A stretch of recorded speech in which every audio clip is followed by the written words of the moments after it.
For everyone with an interest in MASH, or more broadly, steatotic liver disease, Surf's Up, Season 4, Episode 47 of Surfing the MASH Tsunami. Our preview discussion with friends about this week's AASLD meeting starts now.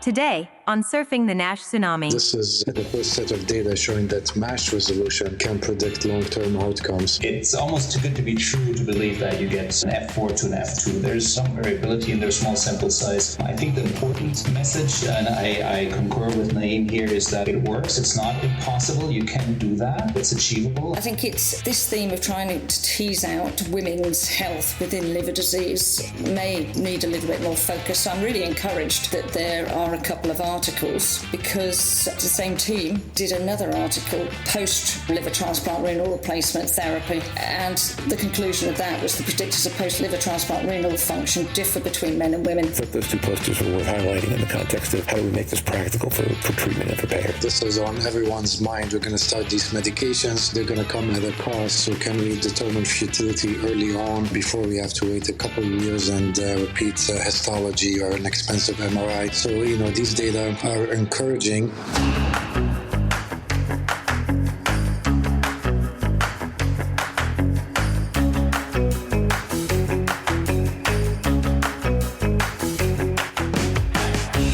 Every week, a global community of fatty liver disease stakeholders comes together to explore the most important challenges in diagnosing, treating, and developing medications for patients with fatty liver diseases.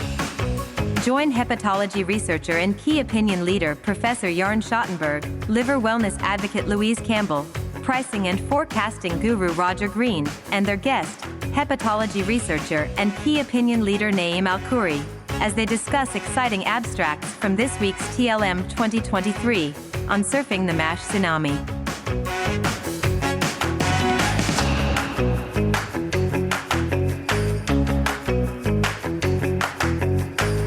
So we have a crew of 4 with us today. We have Naim and Jörn, who were with us last week. We have Louise is back. Hey, Louise, how are you? Very well, thank you very much. Good to see you. And if I tell you that Jörn flew in today from Japan back to Mainz and then is preparing to go out to Boston in 2 days, I think you'll understand how Jörn is. Jörn, how are you?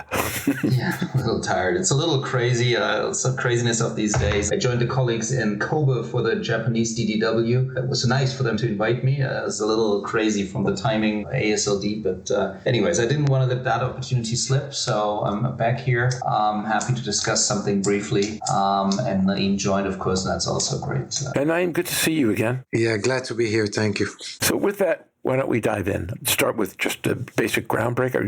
As you folks know, this episode will go up on Wednesday night. On Thursday, the 2023 AASLD liver meeting starts in Boston. Jörn will be flying in on Thursday. I'll be driving up on Friday night. I don't know when you're going to get there. I get there Wednesday. And Louise will be virtual from afar over in the UK. What we want to do now is talk a little bit about some of the abstracts that we did not discuss last week. They're going to be part of this meeting, and maybe a couple of broad themes. But let's start with groundbreakers. One good thing, personal, professional, that's happened in your life in the last week. Brave one, go first. Oh, I'll jump in. As I wasn't with you guys last week, because I was at the Rugby World Cup finals in Paris, which were brilliantly hosted and finished off with an evening in the Moulin Rouge. So, which I'd not done before and would recommend it for anybody for a great entertainment. But Paris was lovely as always, a little bit damp, but it was a wonderful weekend with my husband, who's now back in Australia. And before that, you played Wentworth, right? Yes, I played Wentworth, the Edinburgh course, and I survived. And my clubs were cleaned for me. So should I ever have a spare 100k to have an adventure at Wentworth, then I know where I'm going. Superb. Sounded like a lot of fun, Louise. Doesn't it? It was. There were some shocking shots, but there were some very good drives, because even a par 3 for me on a Wentworth course is a driver. Okay. Next. For me, I guess my kids dragged me all the way to Toronto, Canada to meet a YouTuber. Her name is Jessie V. She makes spooky Halloween videos. And we basically drove from Cleveland, Ohio to Toronto, and then we had to drive another hour to her town. Unfortunately, she got sick and we didn't even meet her, but it was a fun weekend we spent in Toronto. The food was great. The weather was decent. So that was fun. On a professional level, we interviewed 2 top top-notch hepatologist at Arizona Liver Health last couple of weeks, and we're trying to expand our offices and build a network throughout the state of Arizona. So I'm hopeful that they will join us. Fantastic. It's great to hear you're expanding. And you were at Mazen's opening in Houston the week before, right? Yes, and that was a lovely event, very nice office, 10,000 square feet with capabilities to do phase 1 studies. Imaging center is just downstairs in the same building, so I was very happy for my dear friend Mazen. Yeah, but we all send him our congratulations. And then Jörn. Yeah, I'm still under the impression of coming back from Asia, and Japan being a very special country. It's, of course, as far as you can go on the other side of the world almost. But the culture and the language barrier is something I normally don't have. I feel like I can communicate with most people, but in Japanese, you're just lost.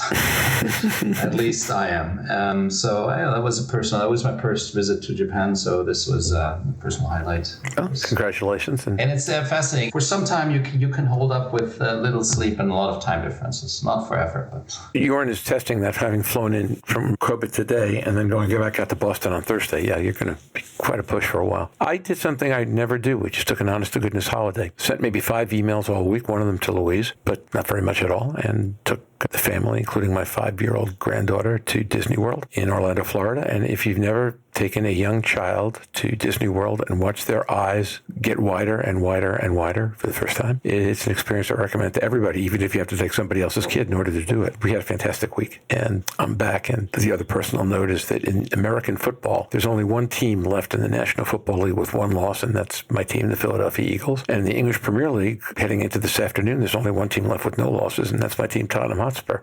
Now they have to win a match today, but if they do, they're in pretty good setting. So with that, our goal today is just to go through some abstracts, really. Jörn, I'm going to let you go first because you're the most tired. And if you have 1 or 2 particular abstracts, take one for starters, and we'll go around, and then we'll do a second round. Well, I think there's a lot of excitement again, and something we should talk about, and I think Naim's going to pick some of that, is NAIL-NIT and abstracts we submitted through that, and I think I highlighted one in our preview. But I'm just going to start at the first abstract. So this is an abstract that comes out of the Little Bariatric Surgery group, and it explores MASH resolution after bariatric surgery, talking about long-term survival. So this has a number of memorable aspects in it. One, it's a big cohort that has long-term follow-up, so we can actually say something about survival. And then, as you can tell already from the title, it explores one of the 2 regulatory endpoints that are accepted for surrogate drug approval, and actually shows that by resolution of NASH or MASH, you get improved survival. And that's something we haven't seen. And for a lot of people, always focus on the fibrosis resolution. I think that's a memorable abstract for that, and it's highly selected also. It's a general session. Just to dive in a little bit, this cohort of the Little Center, 2,940 bariatric surgery candidates were included prospectively, monocentric though. Liver biopsy performed systematically at baseline and consecutive, most of them after 1 year. They studied 15-year survival, and 90% of the patients had liver biopsy available, and the number with patients with MASH is low. So this is something we're seeing in the bariatric surgery cohorts. They're not typically severe liver disease, typically a lot of steatosis, not always very advanced fibrosis, and not a lot of NASH, but based on the large cohort, 232 patients with MASH. So paired biopsies, comparing some baseline categories, they looked into the overall survival and saw that in patients with significant fibrosis, F2 and higher, the 15-year survival was actually lower. I think that's an important message, and that after surgery, MASH resolution without worsening of fibrosis was actually associated with a better biological and histological improvement and better 15-year survival on univariate analyses, as well as multivariate analysis after adjustment for some comorbidities, age, gender, and so on. So fascinating story. I think to build a cohort that's as big, vigorously, monocentrically collected, and has the long-term outcome, and then even shown some improvement in terms of MASH with relating to endpoints. I felt that was a very strong abstract, and I think rightfully so. It's highly selected.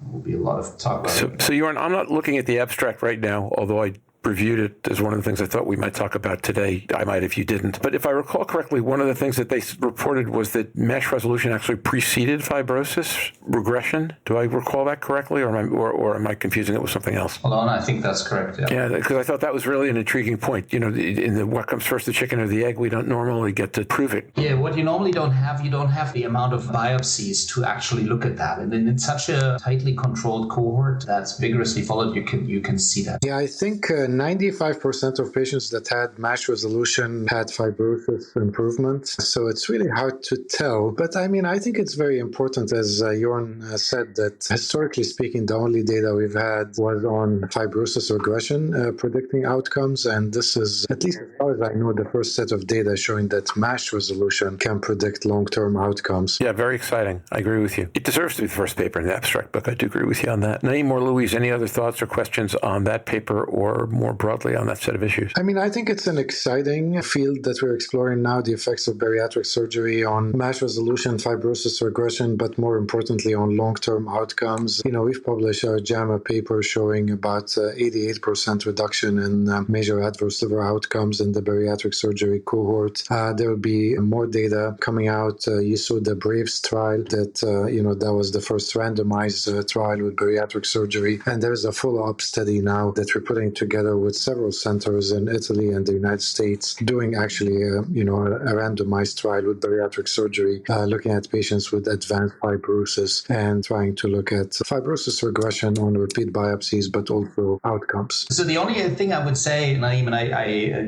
we've discussed this in the past, that bariatric surgery is, of course, never conducted for the indication of MASH. It's conducted for obesity. So it's a little different cohort than what we see in liver clinics and that we enroll in other trials. And nonetheless, they have the disease, not all of them. Typically, it's milder and earlier, but a relevant subgroup has severe disease, and you can then see what happens with the disease. I think that's important to keep in mind. Louise, questions, comments, thoughts before we dive on to the next thing? The only thought I had, rightly or wrongly, was I suppose if we looked at it in reverse, we need to get steatohepatitis before we get fibrosis. So therefore, reducing the actual inflammation would logically, to me, then go for fibrosis regression. Do you think it's similar to what we're seeing in hepatitis C when we remove the insult first, then we allow the liver to resolve? I agree. I mean, I think the liver has an amazing capacity to regenerate and heal itself as long as you stop the upstream injury. And that's what we see with curing hepatitis C, suppressing hepatitis B, people that stop drinking alcohol. So I think it's the same concept. You stop the upstream injury and the liver is able to heal itself. The problem we face in the field is that, the NASH definition is so histology dependent, and you have to have ballooning. And we end up with these cases when patients have F3 fibrosis, but no ballooning. I think this, hyper focus on MASH is a little bit unjustified in my mind. As long as you see enough steatosis, inflammation, not seeing ballooned hepatocytes on a biopsy is not the end of the world. The problem is, people start excluding these patients from clinical trials or, bariatric surgery studies if they don't have MASH at baseline. And then we don't really understand the natural history of this cohort of patients that have clear fibrosis but no clear MASH. So I think it's an area that we need to explore a little bit more. I think having NITs help us design trials, and looking at NIT prediction of outcomes will help solve this problem. Okay, duly noted. And I think that's right. One of the things that's striking to me in general about this abstract book is exactly how much NIT work is in here. It's not surprising. It's where we've seen things going, but boy, it's powerful. Okay, so who would like to go next? Naim or Louise? Either one of you, step right up. Yeah, I mean, I'm happy to highlight a couple of studies in MASH cirrhosis, obviously an area of passion of mine. So there's the pegozafermin data from the ENLIVEN trial. ENLIVEN, as you know, was non-cirrhotic trial, but with all the variability with the pathologist reading, and some of the biopsies that were included were reread as having, cirrhosis at baseline. And then they looked at the outcomes in these patients, and they showed actually a nice regression in liver fibrosis on repeat biopsies. And actually, some patients had regression by more than one stage, so 2 stages, which is really impressive. Obviously, this is a short-term study, 24 weeks.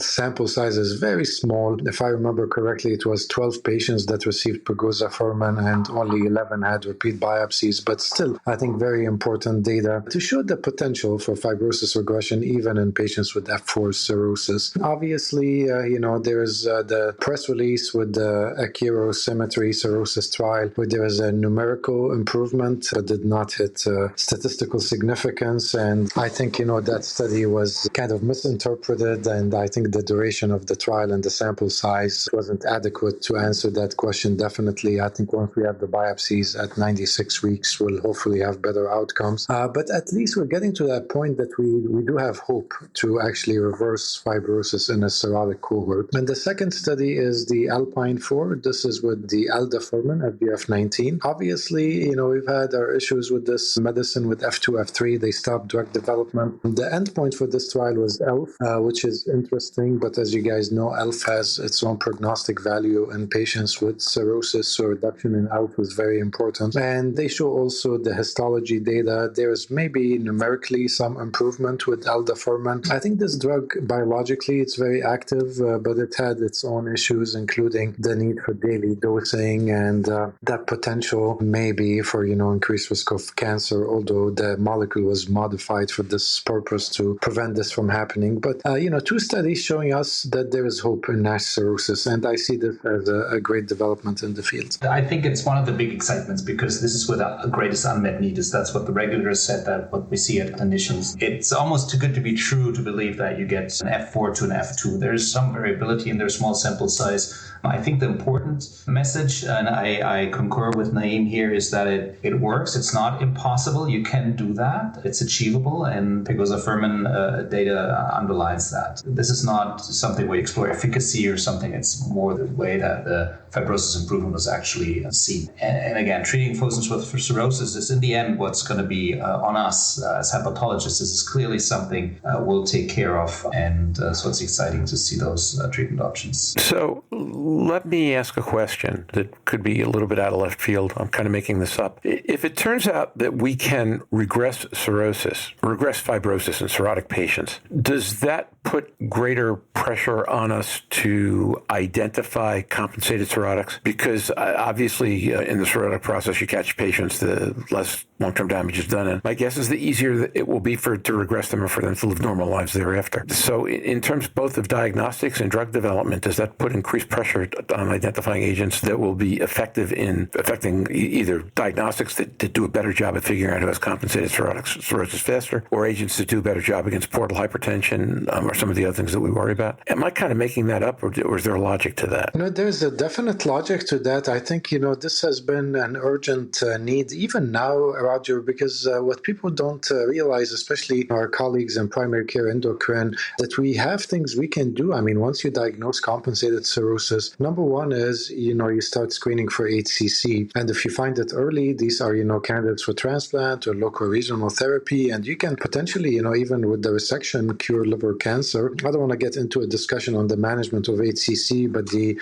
outcomes are much better when you identify it early. The second piece is that even within the compensated realm, we have ways to determine the presence of clinically significant portal hypertension. And there's data now showing that starting them on carvedilol or another, non-selective beta blocker may delay the decompensation. And decompensation not from variceal bleeding, but actually from ascites based on the Predesky trial. So these are 2 good reasons today to try to find everyone with compensated cirrhosis. And now you have the potential to reverse it before you get to the point of no return. And this has been a concern for us in drug development, that at some point, you can say cirrhosis is reversible, but cirrhosis is a universe, and there is a point where it's not going to be reversible anymore. So now with potentially effective drugs, I think it's even more and more important. So I completely agree with you. I think the other thing, Roger, is early diagnosis of any form of liver health issue is a potential opportunity to change outcomes. So I would always advocate for the earlier we notice somebody's liver health is deteriorating, the better.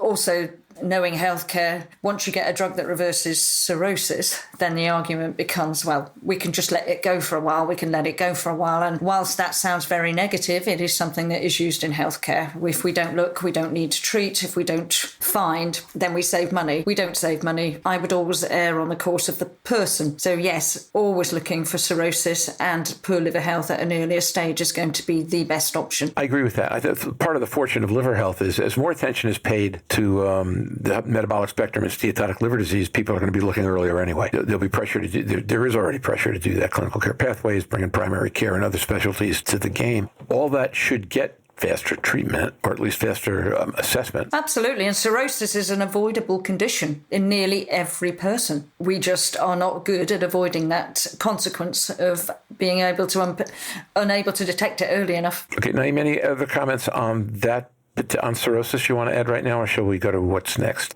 Let's go to the next topic.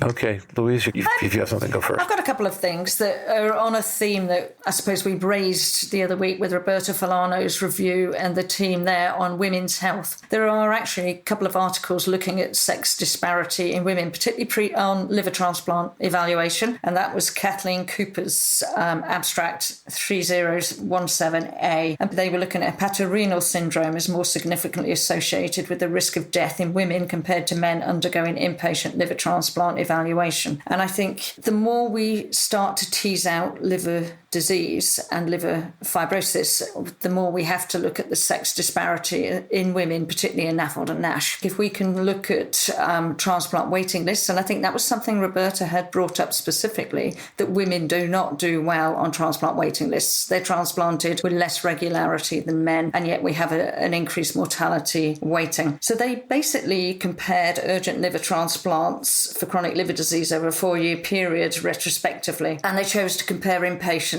who were approved to start liver transplant evaluation to limit the impact of access to liver transplant centre or dialysis on outcomes. The presence of hepatorenal syndrome was determined using the ICD-10 codes informing using clinical documentation. Rate of hepatorenal syndrome was compared between men and women. Mortality rate, transplant rate were compared by hepatorenal syndrome status in men and women. In addition, age, male height, weight were used, and the impact of hepatorenal syndrome on mortality risk in the total cohort in each sex was determined using multivariate, univariate, and the Cox regression. So they reviewed 160 patients. 67 were women, 93 were men. 61% were diagnosed with hepatorenal syndrome. And whilst the rate of hepatorenal syndrome didn't differ between the men and women, 62 versus 60%, age, serum creatinine, male transplant rate, mortality rates were also similar in the men and women with hepatorenal syndrome. But the mortality rate was higher in women with hepatorenal syndrome than without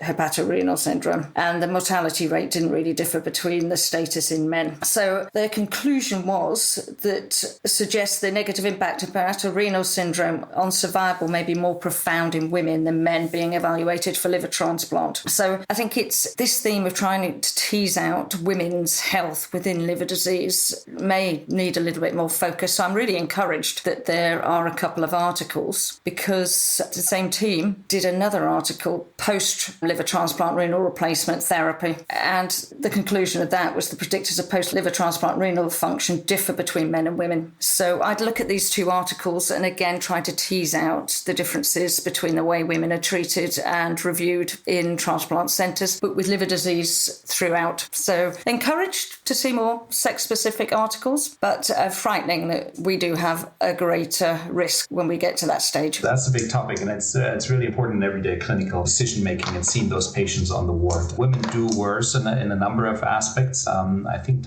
sometimes the sarcopenia is also more relevant for them, and particularly if they progress, that's something we don't readily measure or assess in clinics. They start at a lower level and then lose, so that's something that adds into there. Also, there's some aspects of the MELD score and the prioritization for transplants which have been addressed there. So it fits in the bigger picture, and it's an important thing we have to solve to have sex equality here in terms of outcomes and treatment opportunities, obviously. Yeah, I think all this ties into a bigger issue, which is that in most of medicine, women just are not treated the same as men, or women are not paid the same level of attention as men, even in diseases where they should be paid more attention. And I think this points that up. Roberta's work points that up. This points that up. Several of the things we've been talking about recently get there. And anything that makes us more aware of the need to look at all subpopulations consistent with what their risk levels are, as compared to starting with a bias that goes, well, we worry about this gender first or this race first. I think that's hugely important. And the more we publish on this, the more folks publish on this, I think the better off we all are. I agree with that. Naim, any thoughts? No, I mean, I think it's been an issue, obviously. There's a new version of the MELD score that accounts for, the lower creatinine number in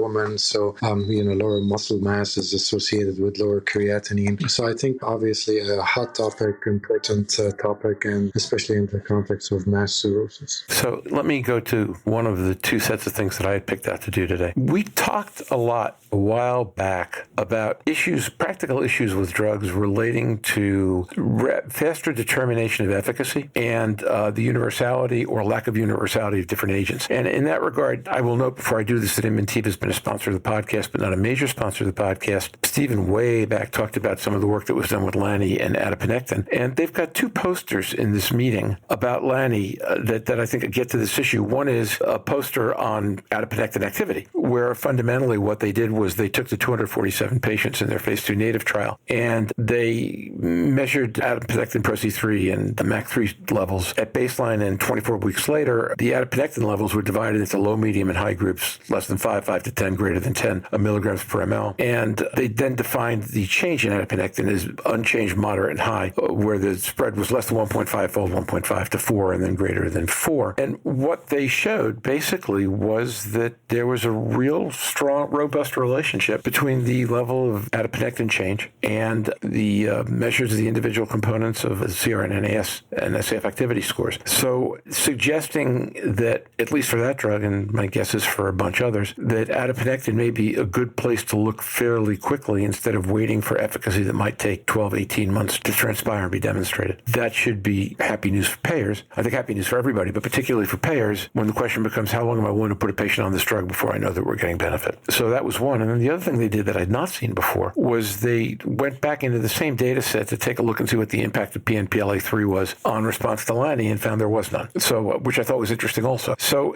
fundamentally, what they've done, they're not the only ones, and there's been a ton of work on resmetirom on all these things, but resmetirom I think is widely discussed. This, because it's a little further up the chain, a little bit less so, is to answer questions that goes, you might be able to use this more broadly with less advanced testing and figure out faster if you're getting benefit. And those things I think will provide real comfort to payers and to frontline treaters. I think that will, Inventiva has done the work for LANI. I think I would be surprised if that was the only drug where it turned out to be true. But I thought those two posters were worth highlighting in the context of how do we make this practical for treatment and for payers. No, I mean, I think that's a very important topic to discuss, Roger. And as you said, this is on everyone's mind. We're going to start these medications. They're going to come at a cost. So can we determine futility early on before we have to wait a couple of years and repeat histology or an expensive MRI? So, these data are encouraging. I think they are mechanism dependent. So, we're not going to have an agnostic biomarker in my mind that can tell you for all the drugs if they're working or not.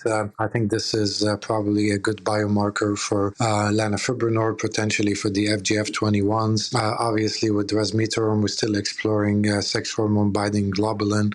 So, it depends on the mechanism of action. But, these biomarkers will help us understand target engagement and potentially assess response to treatment. And they may help us also realize that maybe we're losing effect after a while, So if you have a robust increase in adiponectin initially with treatment, and then within a couple of years, the levels are going down, are we still getting the same benefits? It's hard to tell, but definitely much easier to monitor than, doing repeat MRIs or biopsies. That's an excellent point about effect over time. I would guess, and I'm not a trial person, so I'm clearly guessing, that as you take studies into the outcome phases, that you'll have patients on long enough that you can see if that thing starts to materialize. I'm familiar with a couple of areas in oncology, for example, where over time the markers fade, but the benefit stays. PD-1s are known for that, for example, that over time some of the markers of efficacy fade. You get off the therapy because it's done all the good it's going to do, and it can do good for a long, long time after discontinuation. I think it will be interesting here to see if that relationship with adiponectin holds up over time, because you're right. I mean, that would be a really fantastic way to be able to say, okay, we may need to look for second therapy to add here if you're dealing with a PPAR or an FGF21, and then we'll look for things for other agents as well. Jörn, Louise, thoughts? For me, it's about the conversation that goes on with the patient, and that starts very early, that we have drugs that we're now going to be able to look for futility. It's not that you have failed, so it is a wording. It is the way we talk about these drugs may require a second agent in your case. It's not something about the person. A lot of people are going to be looking at these drugs as great solutions, and I think there is the risk that if we remove treatment, they feel it as a sense of failure. Now, that cannot happen, and it's about the way we can word, the way we intervene in those therapies. which isn't often a conversation in medications that we start for many conditions. So I think now we can look at developing futility rules. Hepatitis C comes to mind, obviously. If you didn't get a response by week 4 or week 12, you were withdrawn from treatment. But again, it was the phraseology and talking about that before we even started. So I think there's a framework that can be developed around any of these medications coming in for the patients. And I think that's important to put in place. And Jörn, it's heroic that you're still awake. The other thing I was going to suggest we take a little bit of time to talk about is maybe some of the NAIL-NIT work, since I know Jörn and Naim are both involved in that. And some of the papers and posters here I think are really fantastic, and things that we wouldn't have known if you couldn't put together 6,000 patients. Yeah, happy to jump in quickly. Wanted to highlight one abstract that Stephen will be presenting, looking at the correlation between CKD and GFR and the histologic severity of MASLD/MASH. As you know, Roger, I mean, most clinical trials actually exclude patients with GFR less than 60, and now some of them are going down to 45. But, you know, the majority of patients with advanced CKD are being excluded from these trials. So in this study, with NAIL-NIT, we have about 6,000 patients, and we have biopsies at baseline. Obviously, every time we do a study, you end up excluding some patients that didn't have specific variables, and not every single patient out of the 6,000 had a biopsy. But if I remember correctly, we had about 2,000 individuals with biopsy-proven disease, and we had data on GFR. And there was a stepwise, basically, increase in the risk of having MASH, at-risk MASH, and fibrosis based on the GFR category. So the lower the GFR, the more likely to have at-risk MASH and more significant disease. I think we've known about this association with CKD, but I think this is important for the FDA and for the sponsors to understand the importance of including patients with lower GFRs, and for us to understand the effects of CKD, which is a fibrotic process at the end of the day, on the disease progression of MASH. I think in the future now, I mean, we're seeing a push toward lower GFR in the trials. So, for example, the Akira phase 3 program is pushing for lower GFR. I think even in trials that excluded anyone with GFR less than 60, you're going to see investigator-initiated studies trying to study this specific patient population. The other abstract I wanted to highlight, although it's not from NAIL-NIT, but it was another collaboration with Stephen and Mazen. It's actually from the San Antonio prospective study that we did, where patients presented for screening colonoscopy. They are offered an MRI PDFF to screen for fatty liver disease, and then if they had fatty liver, we offered them a biopsy to assess for the presence of MASH, at-risk MASH, and stage of fibrosis. And in that study, we had MR elastography data, we had FibroScan data, so we were able to calculate things like the MAS score, MeFib. We also had CT1 data. We were able to calculate the FAST. So in that abstract, it was basically comparing the performance of MAST, FAST, MeFib, and CT1 in a low-risk population. In a way, this was the general population. It wasn't, a population from a hepatology clinic. And clearly, MAST outperformed the other NITs, followed by FAST. MeFib, surprisingly, did not do well in this study, where the prevalence of significant fibrosis was lower than tertiary care centers. And CT1 had moderate accuracy. So I think it's important. Obviously, all these NITs have their role. I think it's very important to understand how they perform in different prevalence of at-risk MASH and advanced fibrosis. And one test might be better in a tertiary referral center. Another test might be better on the general population level. But I thought that was an interesting abstract because, it's difficult to actually have data available on histology, MRE, PDFF, FibroScan, CT1 in one population. So I think that was an important abstract. That sounds fantastic. And as I was listening to you, I was back with Tolkien and the Lord of the Rings trilogy, and I was thinking about everybody's goal being one test to rule them all. And it might not work out that way, right? We're certainly not near the glycohemoglobin phase of fatty liver disease, but that sounds like a really helpful paper to produce, and to be able to look at all of them at once is a really powerful thing to do. Very cool. Other thoughts, comments? No, congratulations. I think it's a great cohort and well to be explored with regards to those NITs. Mm-hmm. There's one other NAIL-NIT paper that I thought was really kind of interesting. It's a 2065A. I guess Mazen is listed as the first author, and both of you guys are on it with Stephen and Julie DeBorg and Sophie. But it was the idea that the headline, I think, is the whole thing, which is liver histology overestimates steatosis in presence of advanced fibrosis. That fundamentally, well, you guys know what you did, but you compared compared MRI-PDFF results to histology results, and it suggested that CRN biopsies were likely to overstate the level of the fibrosis score. You got a deeper stage disease that way than you do with MRI-PDFF. I'm not going to go into the details of the paper because you folks understand it a lot better than I do. But I think learning those things over time will help us tremendously to figure out exactly how much benefit there is, to blaze the path past biopsy by understanding more systematically what the flaws in the disease in the methodology are. Am I understanding correctly? Yeah, I mean, I think this plays into the bias of the pathologists. So basically, they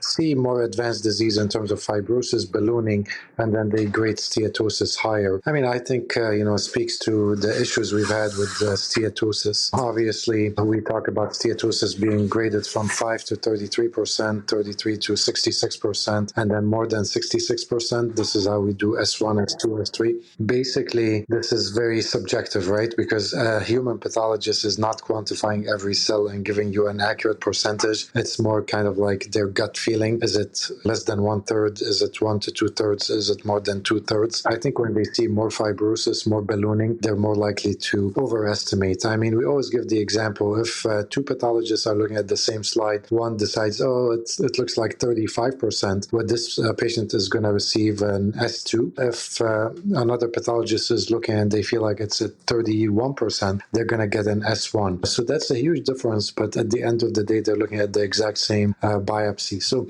I can see why this can happen. So that's more an ordinal scoring issue then. All right, that's cool. Let me do this. We're kind of at the bottom of the hour, and we've covered some pretty good ground. I'm going to ask each of you, is there one other thing that you're intrigued to see coming out of this meeting that we've not discussed at an abstract level, but you think is going to be important? That's going to be our wrap-up question. So brave one, go first. Yeah, I mean, for me, I'm excited for all the late breakers, all the abstracts that have embargo now we cannot talk about, but there's, the combination data with turns, there's the data with Akira, with symmetry to get the full data set. I'm excited to see some of the new therapeutic agents like miricorilant with Corcept. There's a lot that's going on. I think I mentioned this earlier also, but there's several events that actually discuss the nomenclature and implementation effects on patient advocacy groups and education for patients and implementation in terms of research funding and FDA and other important agencies that are in the field.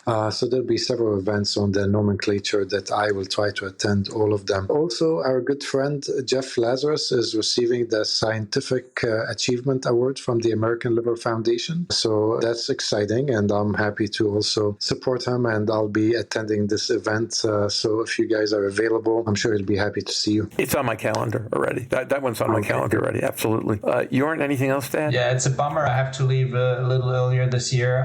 Can't stay until that Monday night. I think Naim mentioned how fun and fact-packed that meeting agenda is in terms of therapeutics again. So, in the wake of having positive phase 3 trials, so many more potential drug targets and candidates being reporting out data here is just very encouraging. There's more on NITs. Again, we talked about the NAIL-NIT for some. I think we have 7 abstracts, 1 oral presentation, lots of posters on that. So we're really making progress and combining some of those large data sets to come up with analyses. I'm very excited about that. And again, I've been doing some science in the research in the PBC field. It's going to be one of the late breakers reporting on elafibranor on Monday in the late breaker session. So again, lots of data and very much looking forward to it. Yeah, I think the PPARs really are coming into their own on several different levels. Hey, the Lani data and then the Ella late breaker and some seladelpar data. Louise, please go ahead.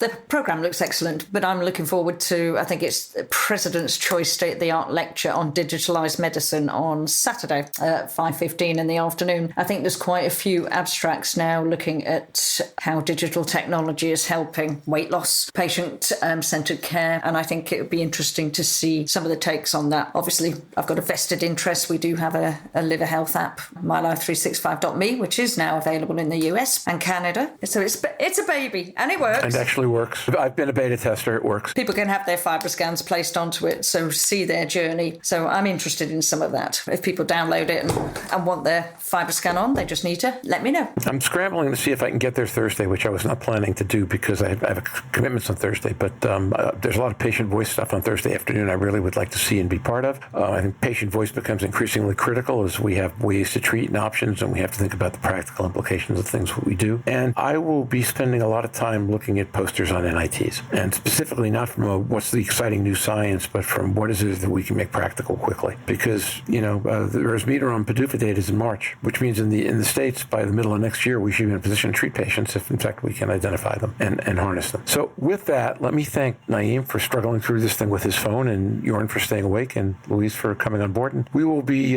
back next week reviewing this meeting. We may have a couple of live interviews or sessions from the meeting. I'll report more on that later in the week if you take a look at our online posting. And until then, everybody stay safe. Sirfan, say goodbye. Bye. Thank you. See you next Goodbye, week. and enjoy the meeting. And thank you. And now for the Season 4, Episode 47 Business Report. Slava Ukraini, Heroyam Slava, glory to Ukraine, glory to heroes, and also Am Yisrael Chai, the people of Israel live. It seems that the heartbreaking events of Israel and Gaza have pushed Ukraine off the front pages in the United States. To many of us, all this, Ukraine, Israel, maybe Taiwan, it's all about fighting for the victory of small d democratically elected governments and free people around the world. This battle is morally complex. Just as we can focus on Israel and Ukraine at the same time, we can hold in our hearts the innocent victims of the Hamas invasion, whether these be the 1,400 slaughtered Israelis or the untold number of Palestinians forced to live under Hamas rule and killed in the Israeli effort to rid Gaza of Hamas. You can be anti-Netanyahu and pro-Israeli, just as you could be anti-Hamas and ache for the suffering of innocent Palestinians. Let's hope this world finds its moral bearings and sanity once more. Slava Ukraini, Am Yisrael Chai. TLM 2023 looks like a fantastic event. We've now had 4 conversations last week in today's episode looking forward to the liver meeting, frequently known as AASLD, which starts in Boston on Thursday. These have hardly been sufficient to do the agenda and the event justice. We're still developing our coverage plans for TLM. Anticipate some interviews at the event, followed by an episode we'll record early next week and possibly one more the following week. Look online, most of the LinkedIn for details, and we'll be mailing them out if you're on our mailing list. Congratulations, Jeff Lazarus. Our good friend and frequent guest, Chef Lazarus, is being honored at TLM 2023 with the Distinguished Scientific Achievement Award from the American Liver Foundation. Jeff has joined Tsunami several times over the years, and we've been proud to cover the first 2 years of his and Jörn's Innovations in NAFLD Care Barcelona conference. Well earned, our friend. We'll be happy to see you on Saturday. We are ready to align with the nomenclature change.